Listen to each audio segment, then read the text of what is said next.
नमस्कार मंडळी, कसे आहात? मजेत ना? मजेतच असायला पाहिजे. मी जयश्री तुमचं अगदी मनापासून स्वागत करते आपल्या एका नवीन व्हिडिओमध्ये. तर आज आहे 24 मे आणि आज आहे सावीच्या बाबांचा वाढदिवस. तर असं आज सरप्राईज वगैरे काही द्यायचं ठरलं नाही आहे, कारण की आज संडेच आहे आणि ते घरीच आहे. त्यामुळे आपण विचारही केला तरी काही सरप्राईज वगैरे देता येणार नाही. तर मग असंच छोटंसं आपल्या घरीच सेलिब्रेशन करायचा विचार आहे. तर बघू आता संध्याकाळपर्यंत काय काय होते. तर ब्लॉग शेवटपर्यंत बघा. सावीला अजूनपर्यंत माहीत नाही आज तिच्या बाबाचा बर्थडे आहे म्हणून. तर आता मी तिला सांगते आणि तिचं रिॲक्शन कसं आहे ते पण बघते. सावी, आज माहिती आहे का तुला काय आहे? आज बाबाचा हॅपी बर्थडे आहे. विश केला का तू? मग कर ना तर. इकडनं कर ना.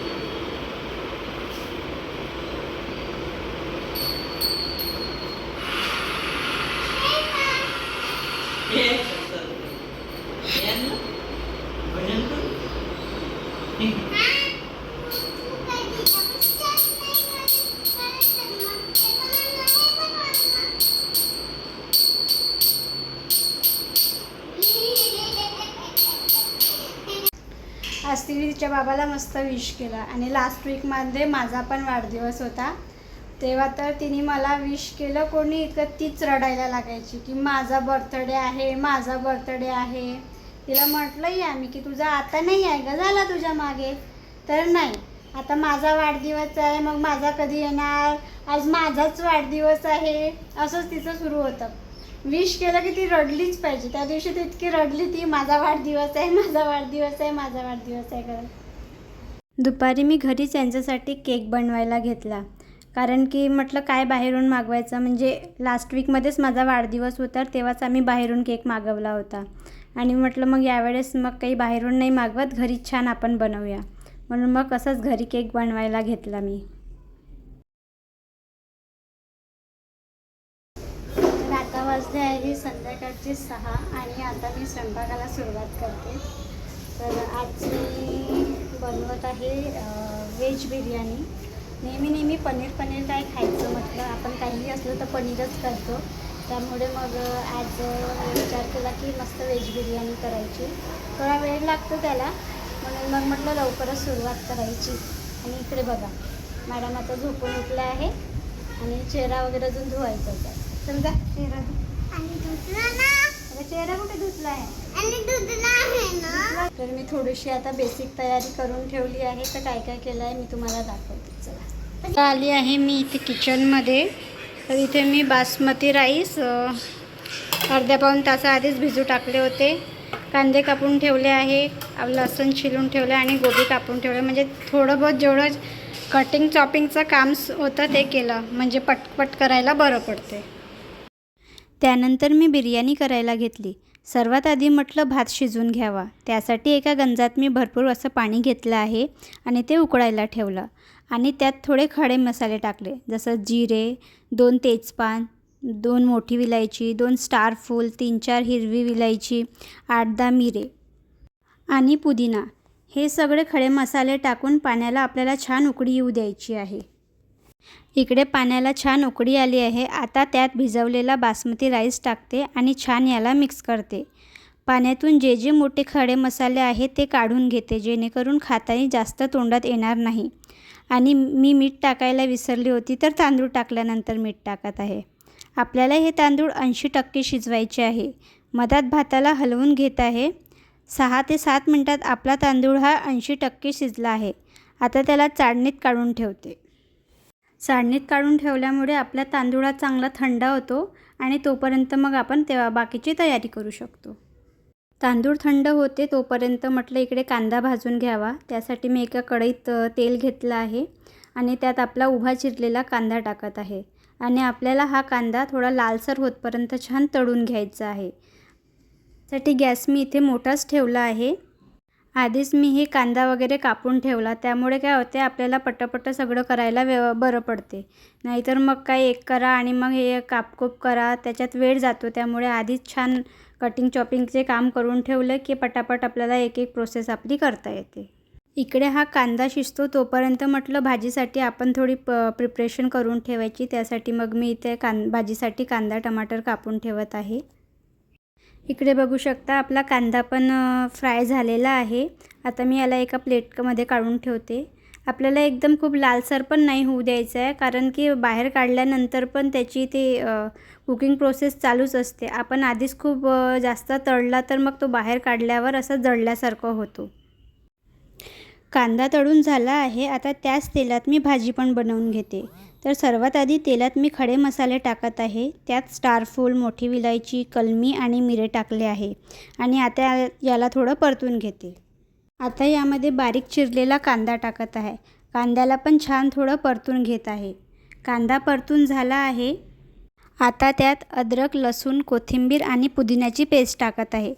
पुदिन्याची पेस्ट करून टाकली तर खूप छान फ्लेवर आपल्या बिर्याणीमध्ये येतो. आता ही पेस्ट पण छान भाजून घ्यायची आहे. नंतर यात टमाटर आणि सुके मसाले टाकायचे आहे. मसाले टाकायचा शूट राहून गेला तर यात मी 1 मोठा चमचा गरम मसाला, 1 मोठा चमचा धने पावडर, हळद आणि 1.5 चमचा लाल तिखट टाकला आहे.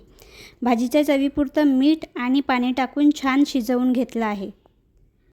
आता यात थोडा भाजलेला कांदा आणि कोथिंबीर पण टाकत आहे आणि याला आपल्याला छान मिक्स करायचं आहे.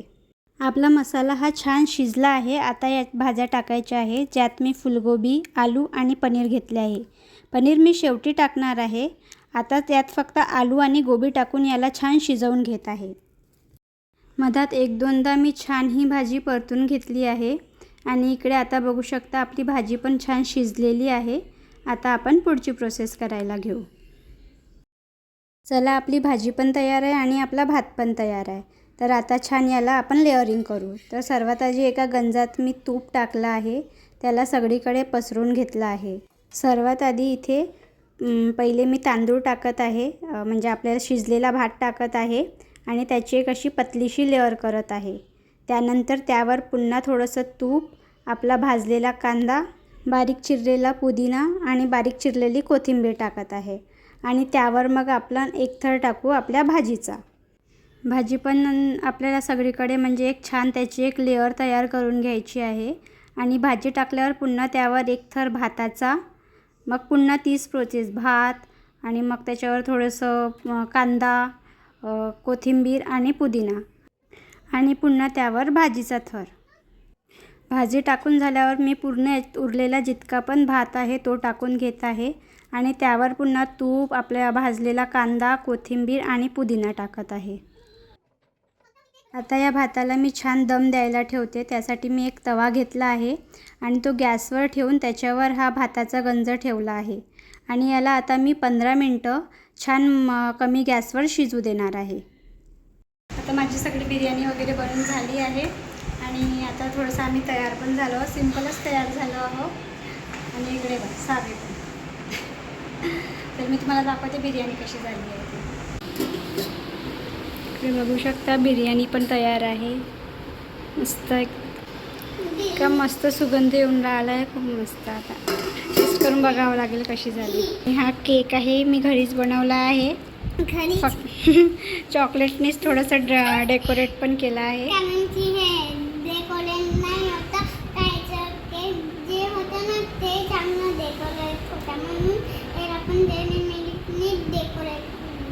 त्यानंतर आम्ही छान केक कट करायला घेतलं, पण त्याआधी मी सावीच्या पप्पाचं औक्षण केलं आणि इथे पण बघा सावी बसलेली आहे. तिचं हे होतं की बाबाचा वाढदिवस नाही आहे, माझा आहे, म्हणून तिचं पण औक्षण करत आहे आणि तिचं असं आहे की केक मीच कापणार आहे.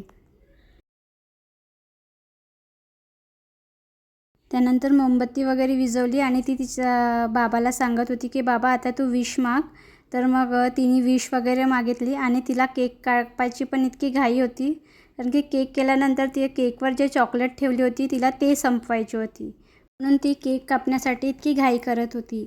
आणि हा केक पण खरंच खूप यम्मी झाला होता. मग आम्ही सगळ्यांनी एकमेकाला छान केक वगैरे चारला आणि असाच आपला घरच्या घरी छोटासा बर्थडे सेलिब्रेशन केला. चला आज आमचा घरच्या घरीच आम्ही वाढदिवस सेलिब्रेट केला, पण तो वाढदिवस आमचा न राहता सावीचाच राहते. त्यांचा वाढदिवस होता पण तिनेच केक कापला. माझाच वाढदिवस आहे, माझाच वाढदिवस असंच करत होती ती. आणि मी आहे मम्मीची परी, बाबाची परी. कोणी आपल्याला विश पण केलं तर तिथेही ती रडते की माझा वाढदिवस आहे, माझा वाढदिवस आहे. तर मग आम्ही आज घरीच वाढदिवस सेलिब्रेट केला, कारण की काय होते आमचे ॲनिव्हर्सरी, लग्नाचा ॲनिव्हर्सरी, माझा वाढदिवस, यांचा वाढदिवस 8-8 दिवसांनीच आहे या महिन्यात. तर म्हणजे असं होते की किती सेलिब्रेट करणार आहे, किती बाहेर जाणार आहे. त्यामुळे म्हटलं यावेळेस मस्त घरीच सेलिब्रेट करायचं. केकही घरीच बनवला मी, बिर्याणी पण घरीच बनवली आणि छोटंसं घरच्या घरीच आम्ही कोणी आहे तर नाही तर घरच्या घरीच आम्ही मस्त बर्थडे सेलिब्रेट केला. म्हणजे सावीचा वाढदिवस वर्षातून 3 वेळा. हां, तिचा स्वतःचा. आणि आता माझा वाढदिवस आता अजून ऑक्टोबरमध्ये.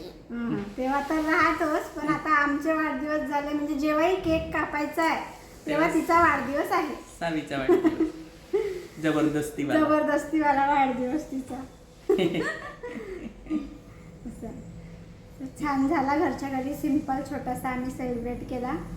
आणि बाकीचं तर तुम्हाला व्हिडिओ जर आवडला असेल तर व्हिडिओला लाईक करा, शेअर करा आणि आपल्या चॅनलला सबस्क्राईब करा. हा छोटासा व्हिडिओ इथेच संपवते. बाय.